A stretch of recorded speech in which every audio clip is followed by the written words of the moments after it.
All right, guys, we're back for some watercolor. So before you start this on your floral picture that you drew, make sure you do the watercolor techniques demo if you don't know how to use watercolor all the way. There's so many different techniques and it will definitely help you out if you haven't done that. So I know some of my students already know how because they learned it in class. So they're good to go. My paper is not actually watercolor paper, so we're gonna test it out and see what it does today. I know a lot of you probably don't have watercolor paper at home, so just try whatever you have. It can only go but so wrong, right? All right, so we have our paintbrushes. If you just have one, that's fine too. I'm gonna start with this size one. I wouldn't do any bigger than this because there's some small areas. You can still use the point and get in some little areas, but maybe not any bigger than that, but really use whatever you have. So we're gonna go ahead and start and put some drops of water in the colors that we wanna use. Just one drop of water.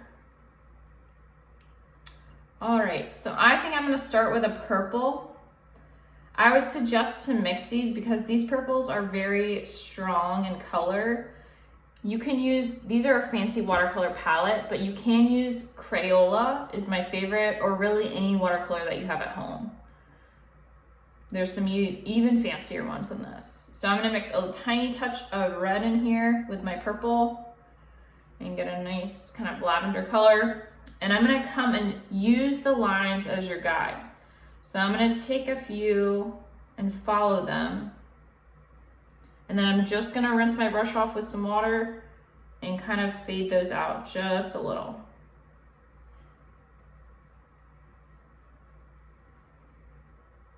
So this paper really soaks up the watercolor, so it's not the best paper to use. But if it's all you have at home, go for it. I'll do another watercolor on my good paper in case some of you do have some nice watercolor paper. But the key is to keep it light and layer your colors on.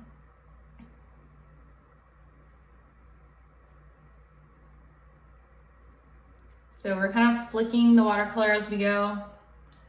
I'm gonna add a little more color over here.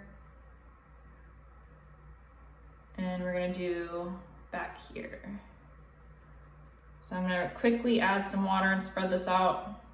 If you let it sit too long, it's gonna keep those lines in there and you don't really want that.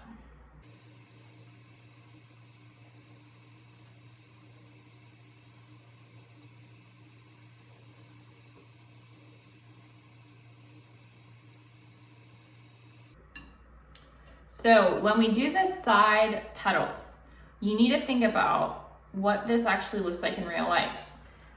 If these are scooped up like that, the inside is probably gonna be darker. So that means start very light when you do the outside here. So add more water and fade it a little bit more than you normally would for the other areas.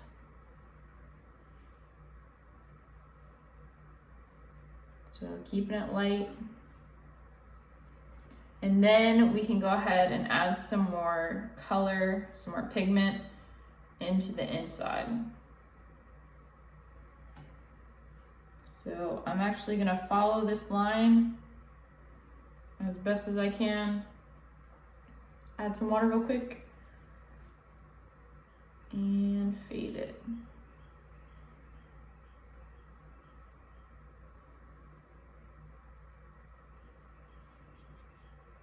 Get some water.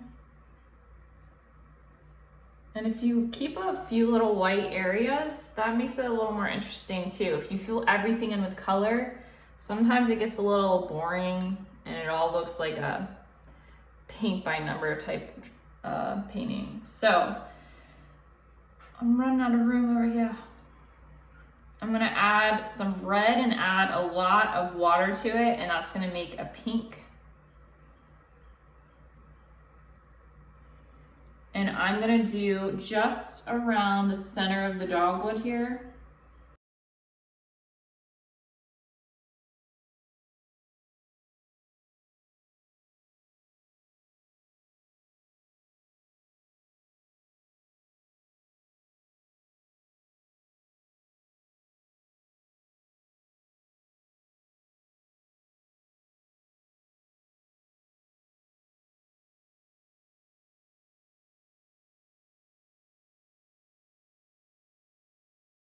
You can add a few lines that come down, kind of overlap. Connect the two together by keeping it really light. And we can do the second one back here. So remember, that is scooped up, so the inside is going to be the darker area in here.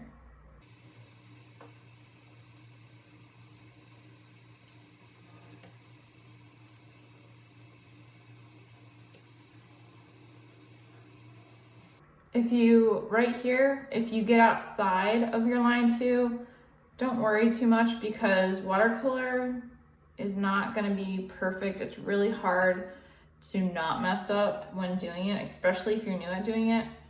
And when you do mess up, you kind of just got to make your mistakes into something. So don't be too afraid if you do mess up.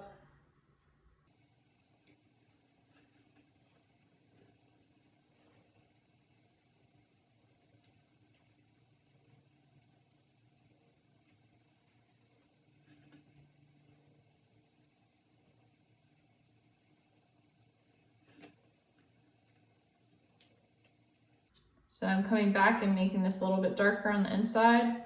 Layering my colors is always easier. It's always better to start off light and then gradually get darker.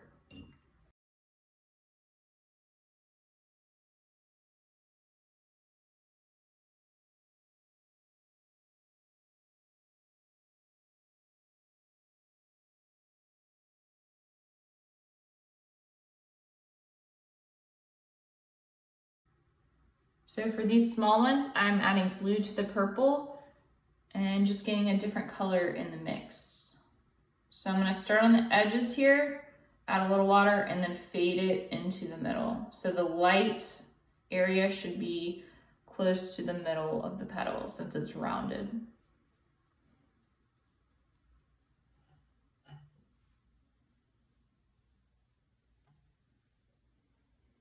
Remember to keep a little white in the mix here because if you don't have those little white areas, it's just not gonna look as realistic because there's always highlights on plants.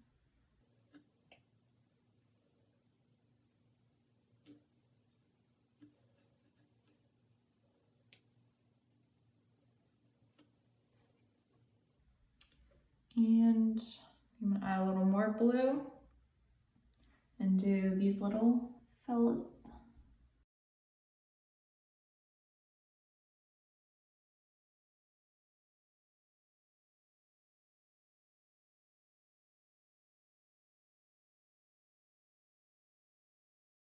And then finally, you can do all of the green leaves and stems. So I have already this nice olive green color. If you don't have this color and you just have a regular green, put a little section on your palette if you have a cleaner palette or some kind of plastic plate, that would work too. Take some green and then take an orange and add it to the green, and that makes the color a little more olivey. If you just use the green out of whatever palette you're using, it's just a really bright, unrealistic green color. So you can always take some orange and some yellow and add it to your green, and it makes it a way more interesting green. So we want these to look a little more realistic color-wise than anything. That's our goal. Mixing colors. So we can always layer and make some of these areas darker where they get smaller, most likely.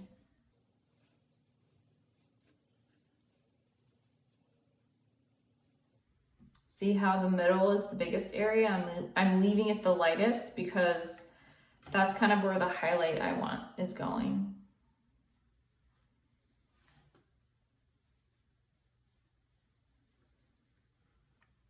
And some people, if you do mess up and come out of the lines, some people actually like that look a little bit better when it's not perfectly painted. So if that is your type of painting, go for it.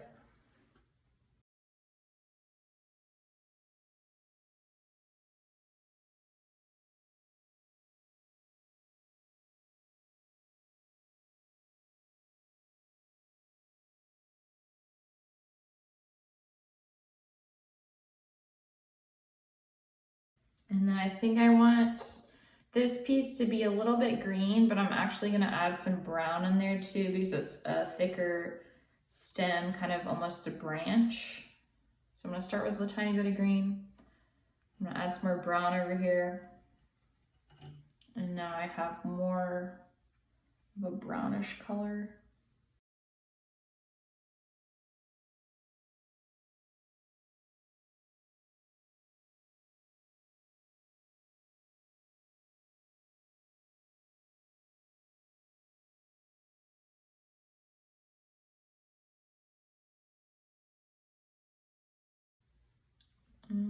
So I think I'm gonna start and do this with the darker green, and then the vine, I think I'm gonna do the bluish green.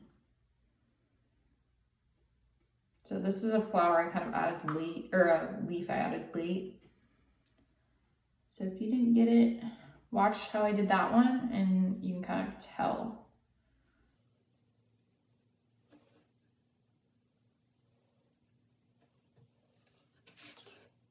It helps if I turn my paper. So maybe if you're having trouble drawing some of the outlines, it could help. But I'll turn it back so you guys can see it a little bit better.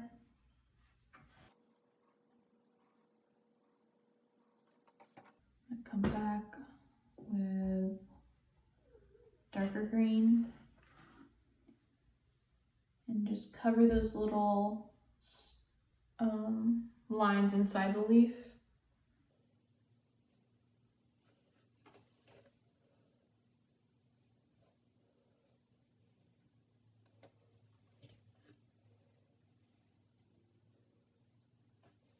All right, and then lastly, we have the vine. So I'm gonna stick with this green. I might add a little more to it. And then I'm gonna add some blue.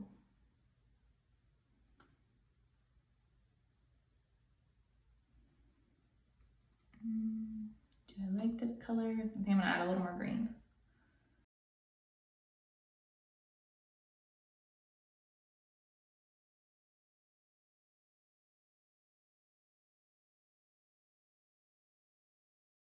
You guys see how I did that? So trace the lines and then just add a little water, and then that helps fade it in.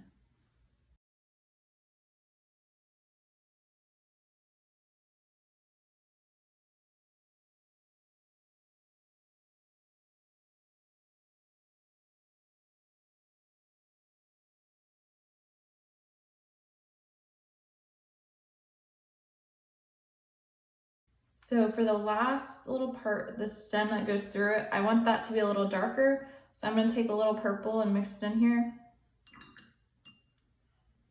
So I have now a little bit of a darker color, and I'm gonna really carefully trace this, and I'm gonna start on the drier end so I have time for that to dry.